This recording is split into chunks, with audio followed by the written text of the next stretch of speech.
Tout au long du roman Le Jardin des Finzi Contini de l'auteur italien Bassani, le tennis est présenté comme une métaphore de la vie.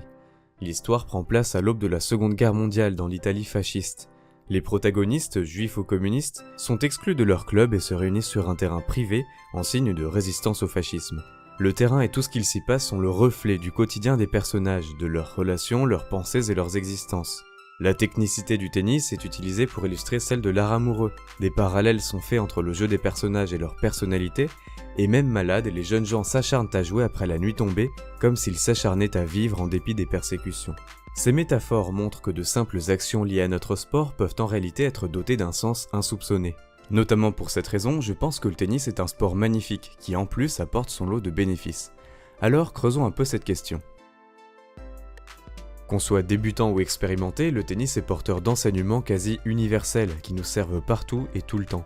Les apprentissages que l'on en tire dépendent forcément de notre engagement, car un compétiteur entraîné et un joueur occasionnel ne vivent pas les mêmes expériences. Mais à tout niveau, les problèmes que l'on rencontre au tennis peuvent être une matérialisation des épreuves que l'on affronte au cours de notre existence. Sur le terrain comme dans la vie, on se confronte à la frustration, au stress, à l'échec, voire au vide absolu. En nous exposant parfois à ces horribles choses, le tennis nous fait douter et souffrir. Mais en fait, il nous entraîne, nous prépare à affronter ces mêmes difficultés la prochaine fois qu'on les rencontrera. Le tennis nous donne des outils pour trouver des solutions à nos problèmes et accomplir nos objectifs. Et alors, quels sont ces outils ? Le travail d'abord. Quiconque veut progresser au tennis doit fournir un grand effort.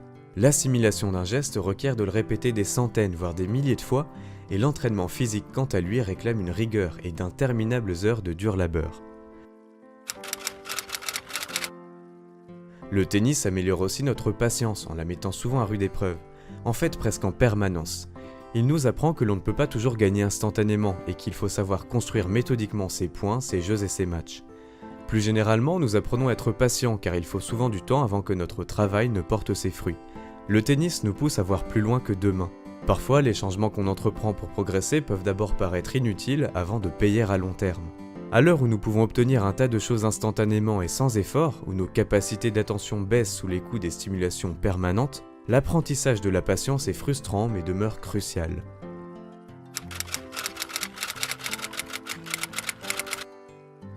Par ailleurs, le tennis est avant tout un sport qui consiste à trouver seul des solutions à ses problèmes. Agassi écrivait que le tennis est ce qui se rapproche le plus de la réclusion solitaire.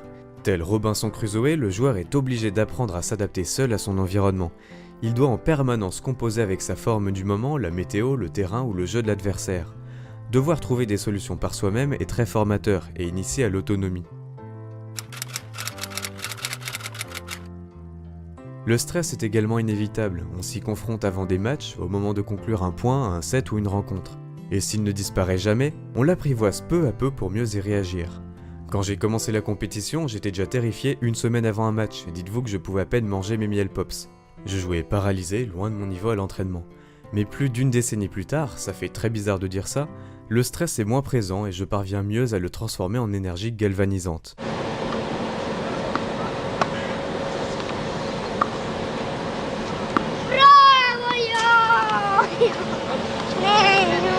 Bref, cela peut t'aider dans des situations délicates, surtout depuis que le stress envahit nos vies. S'il est une autre chose à laquelle le tennis et la vie nous exposent, c'est l'échec. Sur le terrain, on doit toujours y passer avant de réussir quoi que ce soit. Inéluctablement, on rate des coups avant de les réussir, et on perd des points, des sets et des matchs avant d'en gagner. Tout cela est formateur. Le tennis nous apprend à persévérer, à tirer des leçons de nos échecs, à identifier nos points faibles et à nous remettre en question pour nous améliorer. Ce super pouvoir est utile partout car il est presque impossible de ne jamais connaître de défaite. Ainsi, une personne dotée d'un ou plusieurs de ces outils, une personne qui sait travailler, être patiente, s'adapter, réagir au stress et aux échecs, en profitera dans bien des situations. Passons rapidement sur ce que le tennis peut apporter à notre santé. Tout ce que je vais avancer là provient d'études que vous trouverez en description. D'abord, on a conclu que le tennis est le sport qui étend le plus la durée de vie. Il la prolongerait de 9,7 années en moyenne, car il est un vecteur d'interaction sociale tout en stimulant les joueurs physiquement et mentalement. Jouer au tennis donne accès à une gamme de bénéfices large et variée. Elle s'étend du développement de la coordination et de l'agilité à celui des capacités cognitives, en passant par le renforcement du métabolisme et du système cardiovasculaire, l'amélioration de la santé des os et la réduction du stress et de l'anxiété. À cela s'ajoute un impact positif sur la confiance en soi et les qualités relationnelles. Et encore mieux, une étude conclut que plus on s'engage dans le tennis de loisir, plus on est satisfait de sa propre vie. Voilà, il vous reste plus qu'à réserver un terrain demain matin pour augmenter votre bonheur. Le tennis favorise aussi la réussite scolaire grâce à ce qu'il apprend en termes de prise de décision, d'adaptation, d'anticipation, d'élaboration de stratégies et de contrôle des émotions. Tout cela aide à comprendre des choses, assimiler des connaissances et performer lors d'examens. En fait, si le tennis aide à être meilleur à l'école, c'est parce qu'il est en soi une école de la vie. Au-delà de tout ce qu'il nous apporte et nous enseigne, le tennis est avant tout un sport sympa. C'est une activité ludique et plaisante qui offre un tas de manières de s'amuser. On peut taper comme un bûcheron, exprimer notre créativité avec des coups d'extraterrestres, ou faire courir son adversaire sans jamais finir le point pour le regarder galérer.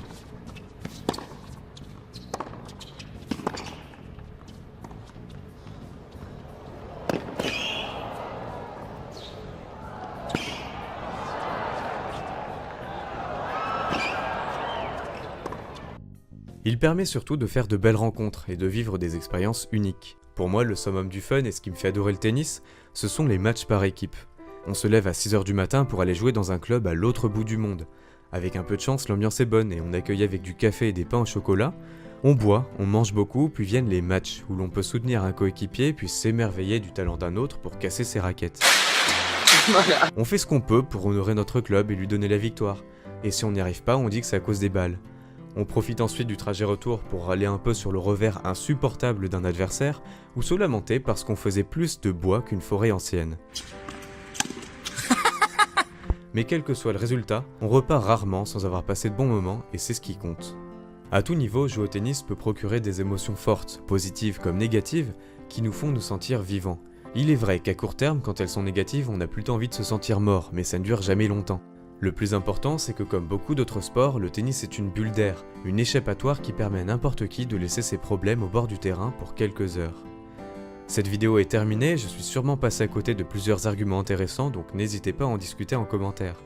Je vous souhaite de profiter très longtemps du tennis car c'est, selon moi, un sport magnifique.